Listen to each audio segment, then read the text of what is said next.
cliff ridge. A veil of mist perpetually shrouded its towering pines, their boughs heavy with secrets.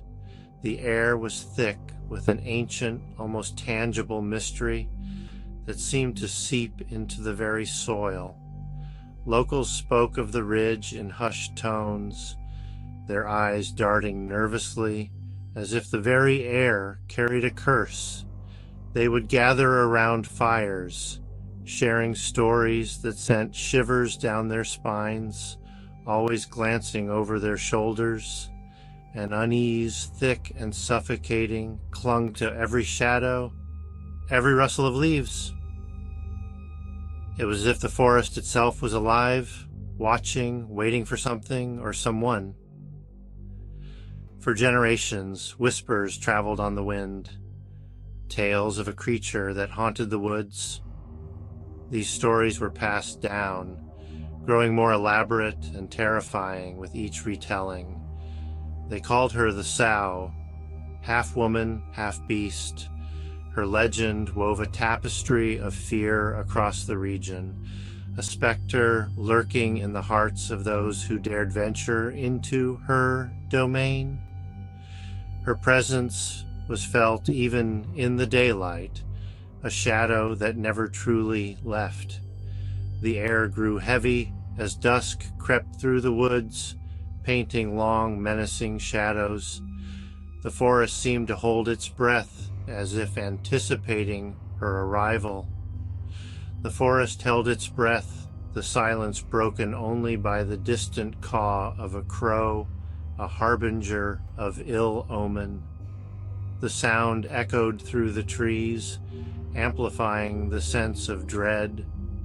This was her hour, the time when shadows danced and the forest whispered her name. It was a time when the boundary between the known and the unknown blurred, and the whispers on the wind grew louder, more insistent. The Sow. A shudder ran down your spine just thinking the name, a name whispered in hushed tones around campfires. She was grotesquely alluring, her upper half a mockery of human beauty, with eyes that glittered with a terrifying intelligence, and a sinister smile that hinted at dark secrets. But below the waist, her form twisted into that of a wild boar, powerful haunches covered in coarse black hair, a grotesque fusion of human and beast.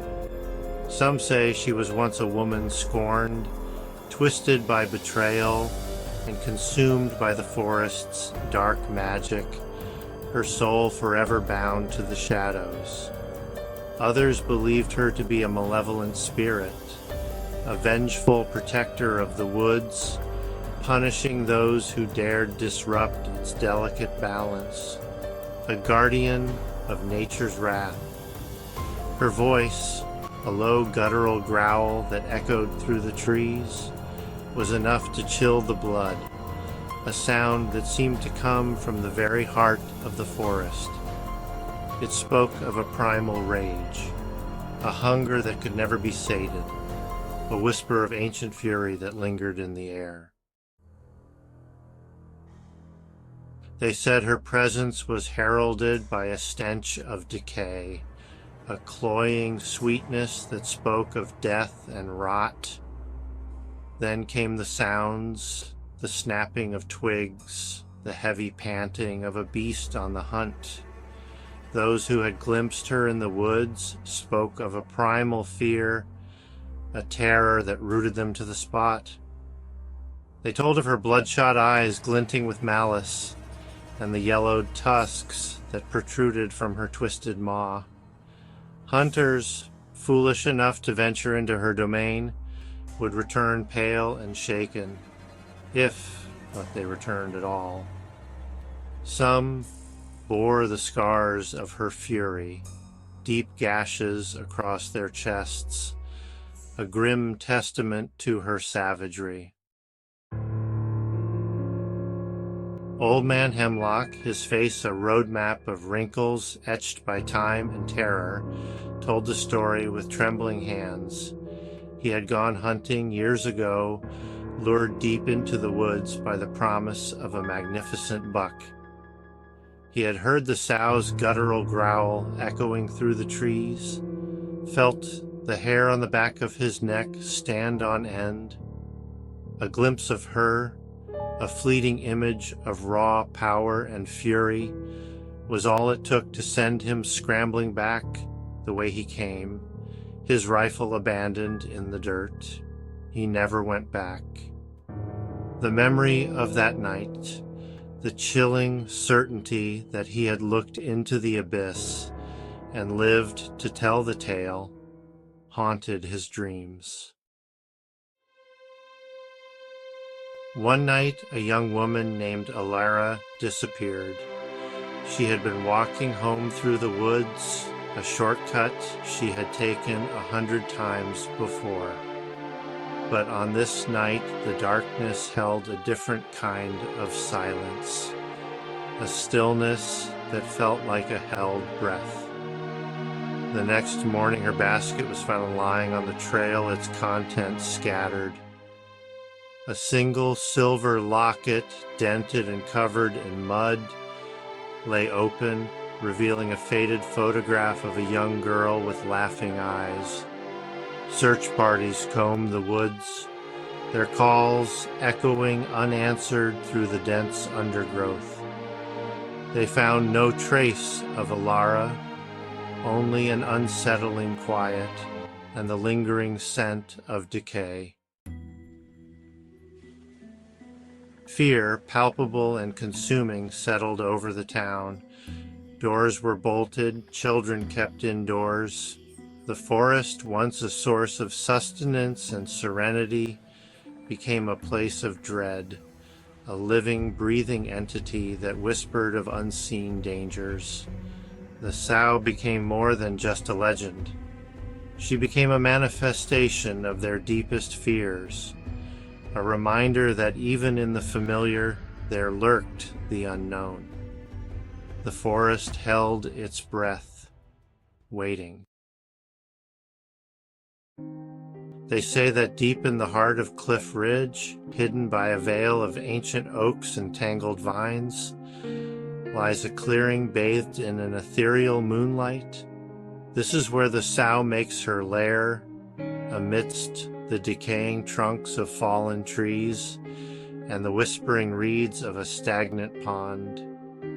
Some whisper of strange rituals performed under the light of a blood moon, of offerings left at the edge of the clearing in a desperate attempt to appease the creature's wrath.